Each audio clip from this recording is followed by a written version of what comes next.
Hi, my name is Nozomi from Japan, and I never thought anyone noticed me. Not until I met the sleeping boy. But I'm getting ahead of myself. Let's start at the beginning. Like and subscribe, you won't regret it. Growing up, the only person who ever noticed me was my big sister Akari.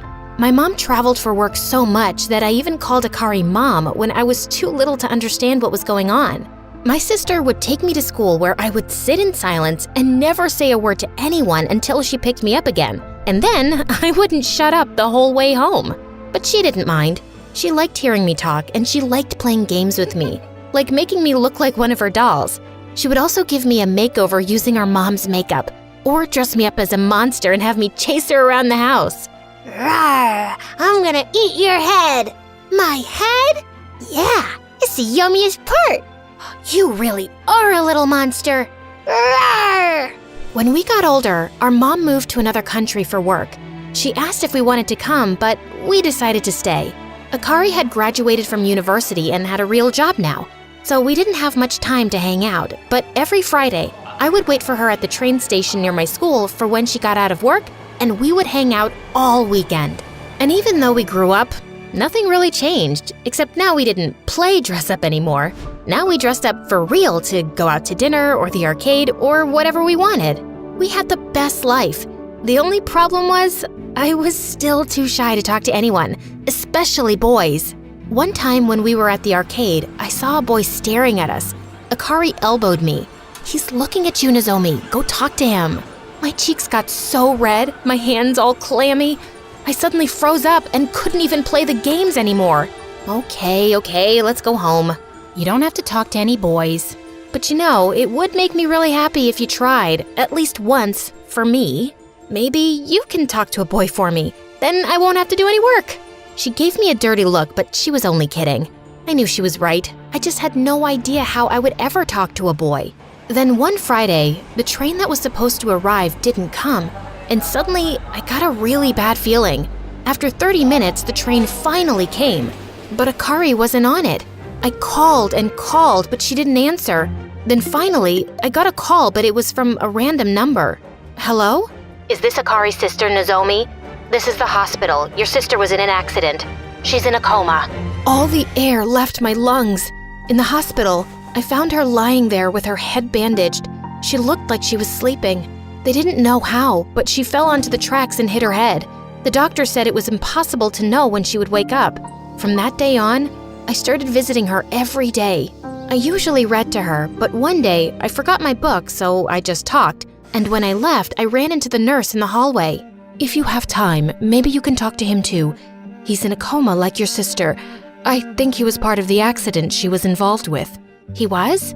"I think so, but we don't know who he is. He didn't have any ID when he was brought in." He had no one to visit him? I felt so sad. I imagined my sister being here all alone with no one to talk to her all day. Before I knew it, I was in his room. He looked a couple of years older than me. I sat down beside his bed and without even realizing it, I was just talking to him just like I talked to Akari. 30 minutes later, I was finally out of things to talk about. That's when I realized something. You know, you're the only boy I've ever talked to. You're a really good listener. I started bringing 2 books to the hospital every day after that. One for my sister and one for the boy with no name. Something strange happened after I was reading to him for a few days. Every night when I went home, I would think about him and even dream that we met and talked and fell in love. I realized it was ridiculous to fall in love with someone I didn't even know. And the next day, when I read to him, I tried to push the thoughts away. But for some reason, I just couldn't help but think, maybe it was love at first sight. That night, I decided to leave the book I had been reading to him in the hospital closet so I wouldn't forget it. But when I opened it, I saw there was a leather sketchbook inside. I opened it and saw that it was drawings of people at the train station. Every page was a different person. I flipped until I found my sister. I couldn't believe it. I realized then that the nurse was right. They must have been in the same accident, and it gave me a great idea. Maybe if I could find out what happened, I could find out who he was. I went to the train station from his drawings. It was the same one Akari used to come and see me after work on Fridays. I saw a woman waiting for the train. "Excuse me, do you know about an accident that happened here a few weeks ago?" "Yes, I was here. A young woman fell from the platform as the train was coming and she hit her head. She would have died, but then the boy jumped down and picked her up. But as he pulled her away, the side of the train hit his back and he fell too.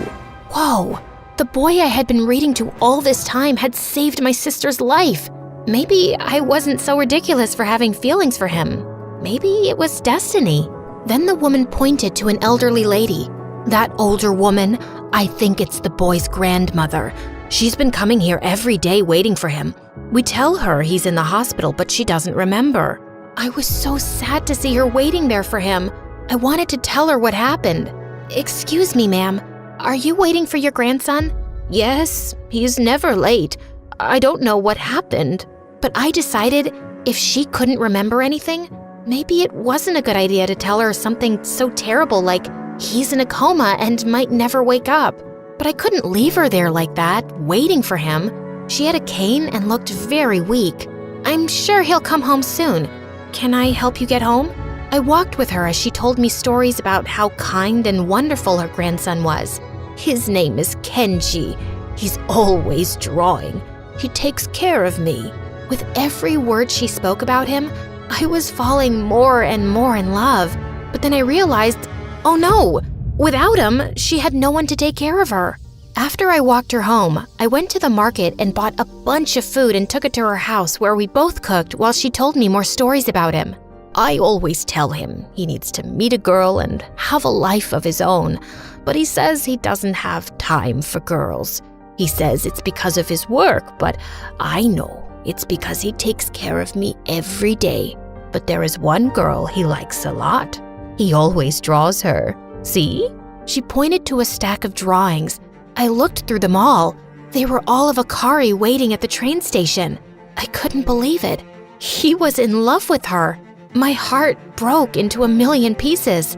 The love I felt for him, it was all for nothing. And what was worse, if they both woke up, they would probably end up together and I would have to watch.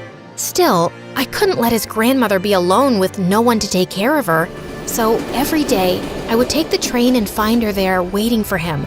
And every day, we would cook while she told me stories about how wonderful he was. I had to smile, but I wanted to cry. And every night after visiting her, that's exactly what I did. I cried on the train ride home, on the walk, and in my bed. And every day, I would get up, go to the hospital, read to my sister, and then read to him. And then one day, I stopped reading and just talked. You know, Kenji, you're still the only boy I've ever talked to. And to be honest, the only boy I've ever loved. When you wake up, everything will be different. I'll miss spending time with you, but I hope we can at least be friends. One night while I was sleeping, I got a phone call. Hello? Fantastic news. Your sister woke up and she's doing really well. I ran to the hospital and found her sitting there eating pudding. She smiled big when she saw me. I hugged her so tight she begged me to let go. Before we left, I asked the nurse, "Can I come back to see him again?" "I'm sorry, but we don't allow anyone up here except family. I wasn't supposed to let you visit him at all, but I felt so bad." "Oh, I see. Can I say goodbye?" She nodded and went to Kenji's room. "When you wake up, I'll make sure you and my sister meet again. Oh, and don't worry. I'll take care of your grandmother until then. Goodbye, sleeping boy." I asked if Akari remembered anything, but she didn't. "I heard a boy saved your life when you fell."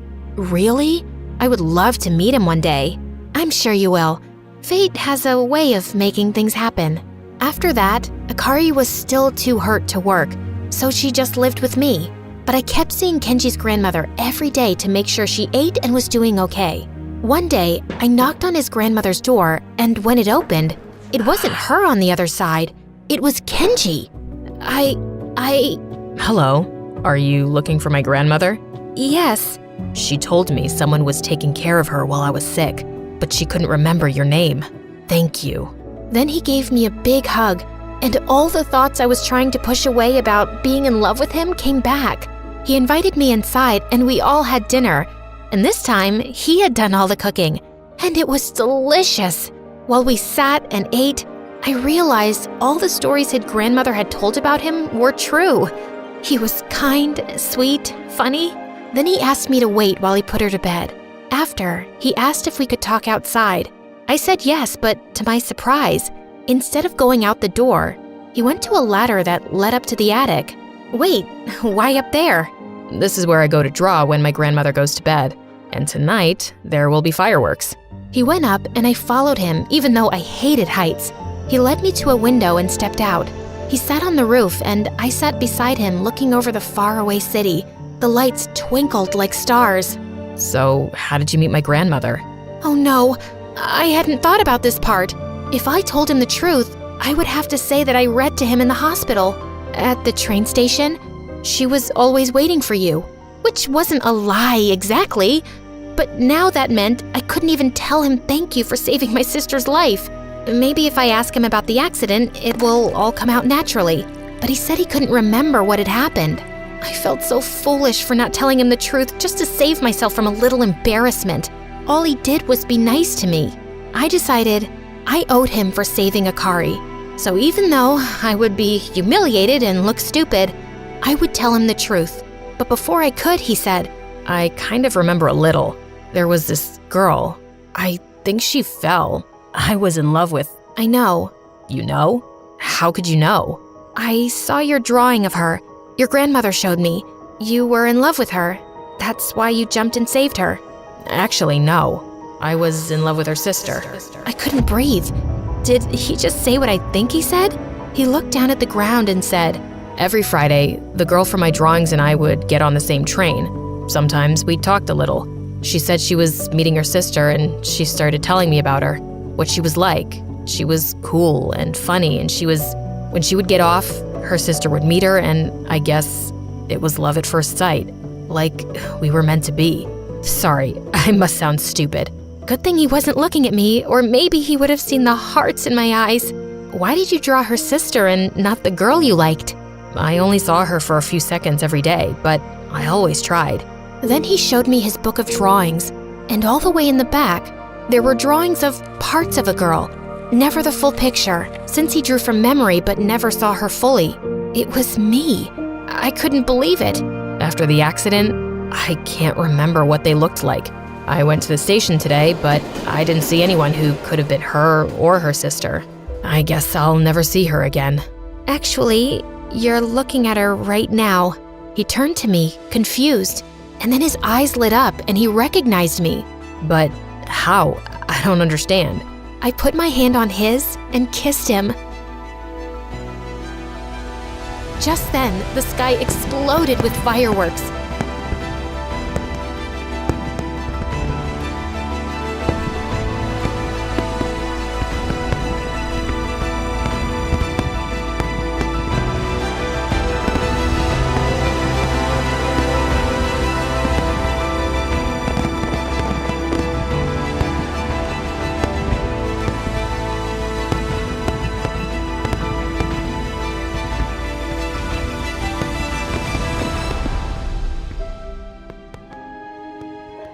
I pulled away and looked into his eyes. It's a little complicated. Let's just say I took care of you.